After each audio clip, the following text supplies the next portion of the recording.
Hello everyone, आजचा हा video मित्रांनो खास तुमच्यासाठी बनवलेला आहे। आजच्या युगामध्ये प्रत्येक वर्षी महागाई वाढत चाललेली आहे, पण मित्रांनो बचत आपली कमी होत आहे।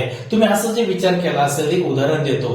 आज आपल्याला जर बँकेमध्ये आपण एफडी केली तर ती बँक आपल्याला 5 ते 6% रिटर्न देते, परंतु मित्रांनो भारतामध्ये साधारणतः दरवर्षी महागाई किती टक्क्यांनी वाढते? 8% वाढते। मग मला सांगा, महागाई 8% वाढते आणि एफडीचा दर 5 आणि 6% असेल तर ते कसं मॅच होईल? होऊ शकत नाहीये। तर मग मित्रांनो कधी विचार केलाय का, हा डिफरन्स जर मित्रांनो तुम्हाला मॅच करायचा असेल तर तुम्हाला एक साइड बाय साइड इन्कम करायलाच हवा।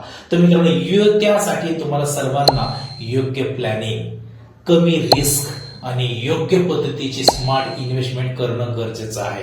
त्यासाठी मित्रांनो आपल्याला सर्वांना मिळून शेअर मार्केटचं नॉलेज शिकलं पाहिजे, ज्याच्या माध्यमातून साइड बाय साइड इन्कम आपल्याला मिळेल। एफडी पेक्षा जास्त रिटर्न हवा असेल तर मित्रांनो आपल्या के शेअर मार्केट बरोबर रजिस्टर करा आणि चांगलं नॉलेज